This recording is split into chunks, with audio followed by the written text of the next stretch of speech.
Bonjour, bonsoir, ça dépend de l'heure auquel vous nous suivez. Merci pour la confiance. Merci à tous ceux qui nous suivent partout. Vous êtes un grand plaisir de vous avoir dans notre grande communauté. Tosha TV.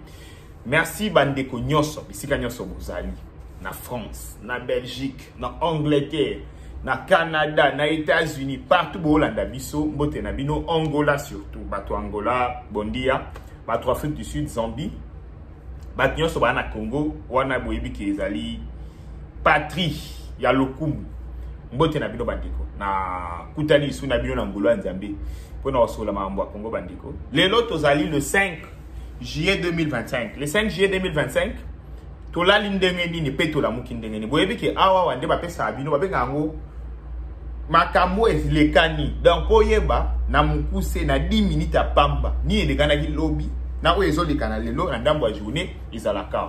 La meilleure façon pour aider biso pe ezalaka ko commenter, ko liker, ko partager na ba groupe nyoso za. Pa na biso groupe nyoso yoza. Tinda sango malamu ya ba wazalendo, tinda sango malamu ya ba congolais et yokana partout.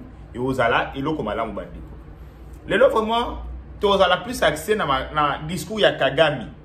Pourquoi batu baba oh mais Kagame aza président ya Rwanda, yo congolais pour ani nous ko accès émission na mobimba sur son discours. Pour atanga ikomba mboka na biso. Kagame lobi a sali deux discours. Naïbo a sali deux sorties médiatiques. Dans deux sorties médiatiques, Kagame, il ne faisait que parler du Congo. Bandeko, Kagame nous a répondu, même biso ba petit peuple, Ngai Kagame m'a répondu. Bandeko, Kagame lobi a bandina nous, a commis opposant.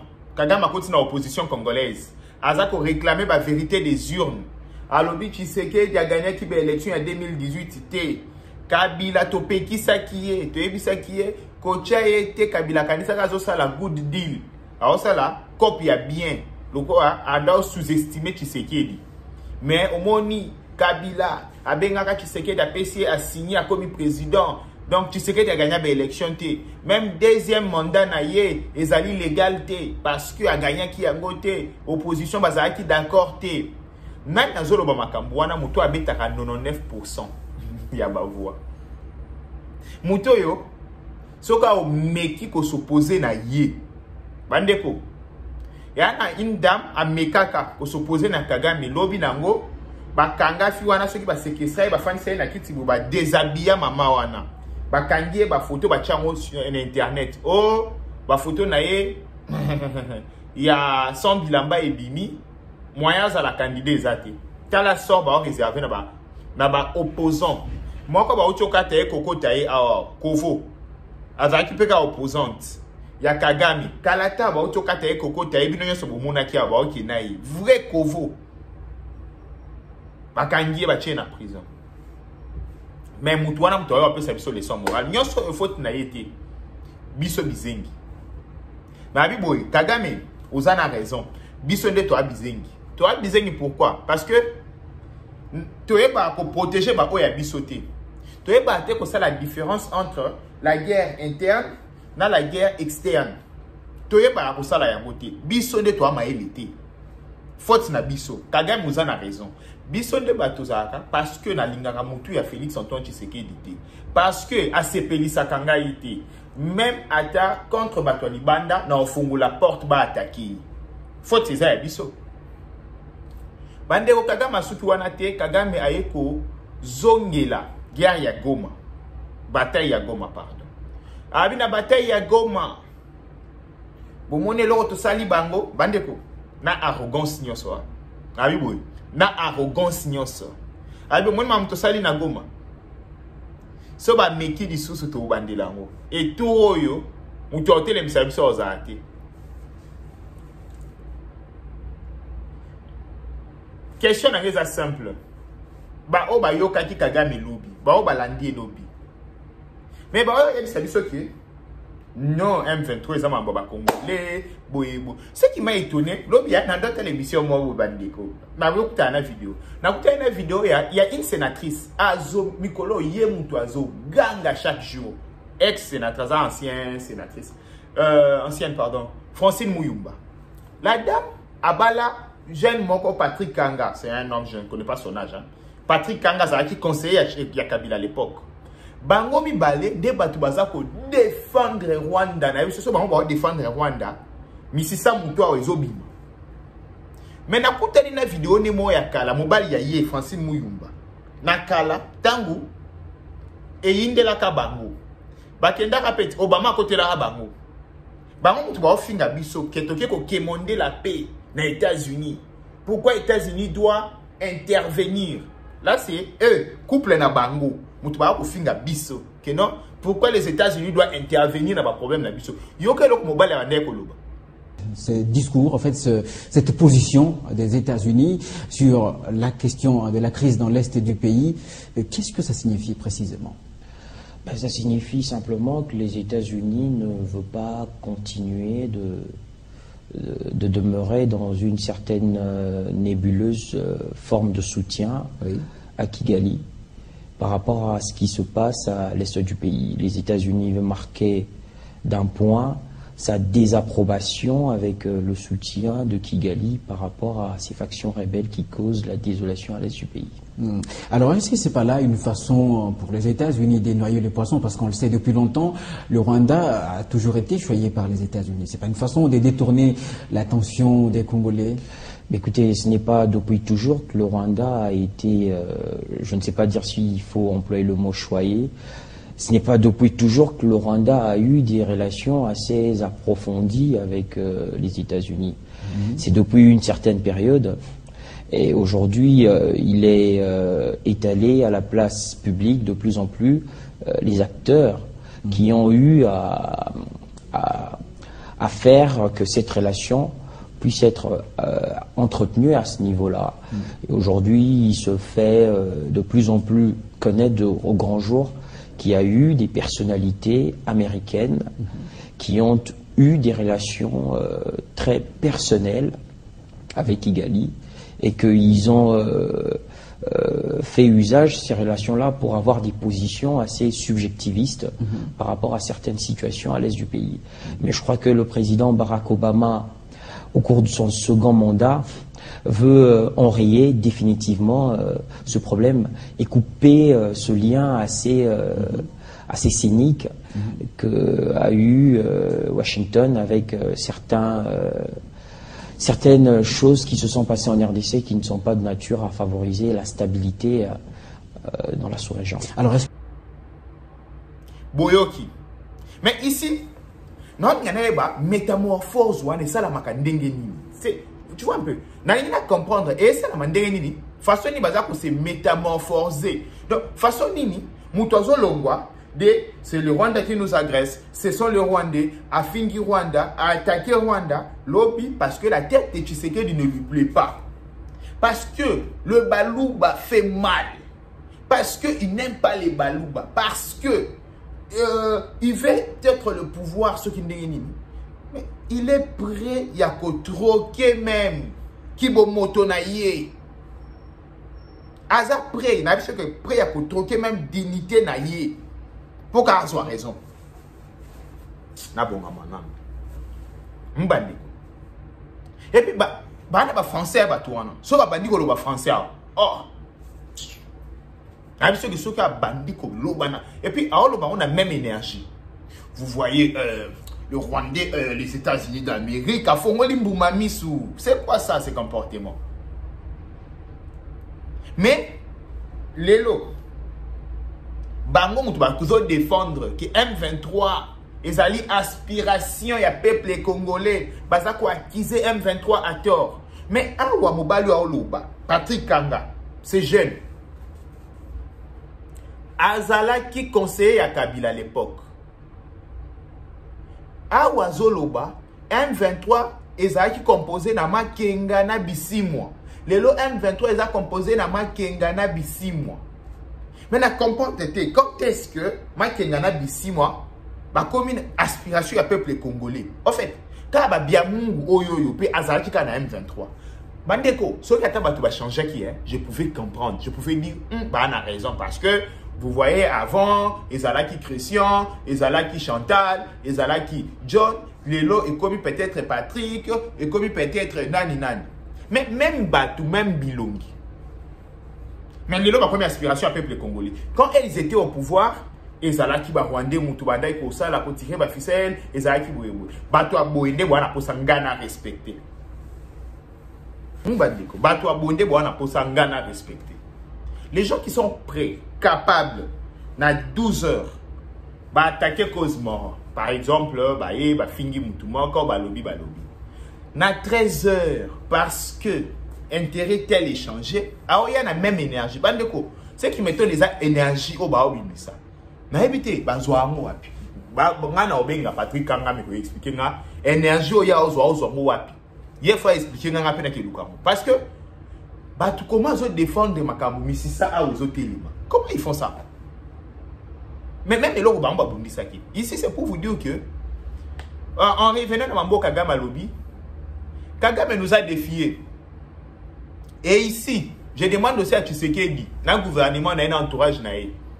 va répondre toi na wenge bande qu'on a fait une politique et église politique ya que non vous voyez et wana basala on a Philadelphie Tshisekedi ça la sortie médiatique finga pe Kagame na même système toke na bongo bande ko ngai na esa bino ke ba o ba na posa ya la paix ba kende l'église soko sabona na chaîne na ngai eza coup sur coup et pour être dent pour dent c'est simple.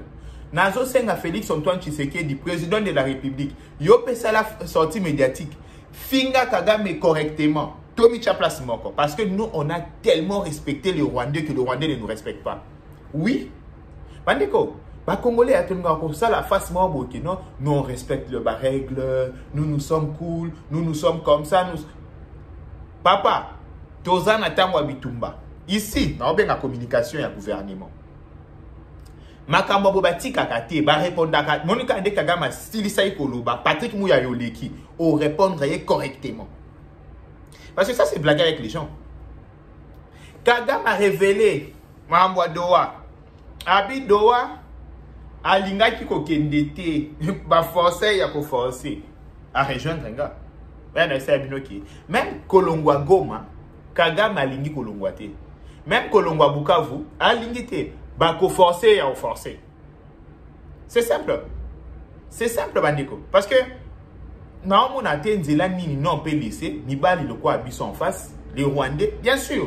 Baza peut-être na moi ba s'organiser avant biso, basala ki makamwa bo ba maintenir biso na moi système. Mais biso mi bali. Mais comment bako le biso l'esprit? Bon me expliquer nga mona. Ba Congolais o ba aussi soumettre na ba Rwandais. Bon expliquer nga na. Comment bo sala ndeni?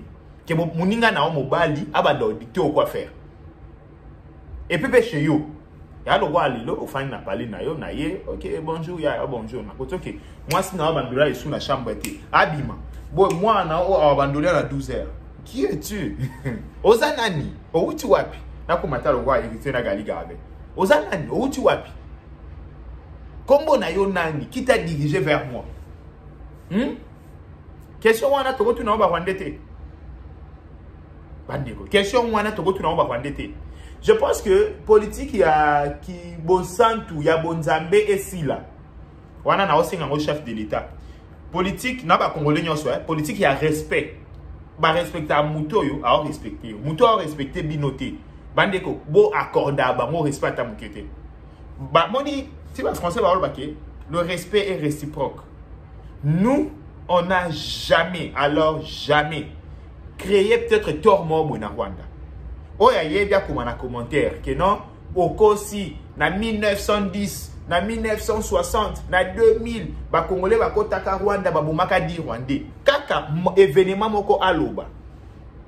Exactement parce que tozani makasi to parce que tozani capacité de nuisance parce que nous les Congolais to ana culture amakilate. To habiter à Mabé. Toza ba mal éduqué, toza onyo so toza. Mais to ana culture ya makilate. Le Congolais, on peut lui reprocher de tout, mais les Congolais ne sont pas des assassins. Boye bi amopé que ba Congolais ba assassin te. Ba Congolais ba ko bunda na ba makamwa mike. Mais ko koma na niveau ya ke boma ba to masse comme les Rwandais le font. Bino boyo asoma ba Rwandais te ba boma na bango na machette. 1 million. To fandika bona parler OK. Maso fanda na coin o aza utu ngana zabu tawa to ke boma bango. Ba boma na bongo. E bangisa Afrique mobimba. Moi m'ambasala. Même il y a des juifs, je pouvais comprendre. Il y a des juifs et Zalaki, Bakangi Bango, et pas ya ba peuple moko boye pour faire souffrir bango. Mais oya ba Rwandais zaki même ndako papa abomi maman pour maman za utu to tuti. Famille à maman et bomi noko po noko aza utu. C'était comme ça bandeko. Imaginez batu bana niveau ça makambo bongo et traumatiser Afrique. Yango moni e ba sali bêtise na bango wana. Pays morté na Afrique ngao ya baba. Bizengi biso. Pays morté en Afrique et ya babangi sabatu. Pe wo non aussi lika. Bino bo banga te. Babangi sabatu. Na bi ba Rwandais baba fuso ba Rwandais ba koti sabatu na mitu. Na yebite so peuple muso koti sabatu fusa bomu. Na tongo kabo ba bandi ko kabola machete. Boyebi place Jacques Afandaka, Jacques Azalana ni o aza utu tuke bumai. Boyebi place nan Christian Afandaka o Azalana ni tout tuke bumai. C'était comme ça. Ba to bongone bo na pour ça to respecter ba. Ah. Éviter là. Donc c'est comme ça. Pour la réponse à Kagame, on a pour conclure façon à moneli bandiko. Et Nathalie va sortir médiatique nyonso. La bandina, il y a Boulos, secrétaire nani envoyé spécial il y a Trump dans Afrique. Nathalie, il y a Olivier, ministre des Affaires étrangères, il y a Rwanda. Nathalie, il y a Thérèse Kaikwamba Wagner, ministre des Affaires étrangères, il y a Congo. Nathalie va sortir médiatique nyonso. Bandeko, na na regret ya kwa nous, c'est minoki. Bitumba musi ya munene salama. Wana isa analyse nanga, isa parole évangile te. Na lobite ke o akoko melanga 3 mois après, o olobaki bitumbi kozala na lobi Nathalie après avoir côté la makambo wana. Bandeko, bitumba musi ya munene oya. Wana analyse personnelle, conviction personnelle nanga. Ya munene intensité pe ya makasi. Et à travers bitumba wana, nde ou soit capitulation et salama, topé qui me ekota. Aussi longtemps to bundité. Na amona Kagame va en guerre. Denga bimiwana. Ah, il n'a plus rien à perdre. Ah, répondre il peut concernant la santé nae, abi na éternalité. Mais non, ça en sorte que mutumo taza na force ya attaquer Rwanda. Les gens bien lobby. Donc, biso peut faire ça en sorte que mutumo te aya ko attaquer Congo parce que le Congo compte que sur nous. Biso débat pas à Congo, les photos défendre Congo. Biso des photos à Congo positivement. Ceux qui Congo positivement, ceux qui te défendent à Congo, qui va le faire à notre place? Qui va le faire à notre place? Dites-moi. Donc c'est comme ça, Bandeko. Je pense que on est à conviction personnelle. On appelle Bitumba moi Mounene et ça nous c'est ce qui va désamorcer crise au thé. Bitumba moi Mounene ça nous et tous allons pour analyser pour Nabino. Merci Mingi. Bye bye. Ciao. Mbote Bandeko. Na yoki kolela na bino par rapport à bandeko nyonso bazana pour ça basala ba achat na bango na Turquie na yeli bino lelo solution avec bilele.com. Bilele.com ezali boutique na Istanbul, ezako aider partout bozali partout dans le monde. Nyonso bazana pour ça kosomba costume, robe à mariage, bilamba, basapatu, basak à partir à Istanbul. À contacter bilele.com na numéro oyoyo topé na adresse mail na topé na page na nyonso na cheli bino bandeko. Akola kisabino ba modalité nini ya transfert partout aux alines amende et one facilité au nyon sont recontacter bilele.com avec comme code promo Tosha TV azalina 10% ya réduction bandeko bo melate pa question les cas qui mingi to somba biloko na Istanbul ndenge nini et debiso en tout cas yango boyebi ki na lukila rabino toujours ba aide na elibino bilele.com contacter na numéro yo pour na ba achat na yo nyonso et pas na ezali rapidité donc partout aux alines amende na délai moko ya mukuse aux alines na bakoli na yo nyonso na rapidité nyonso avec bilele.com kolata na facilité.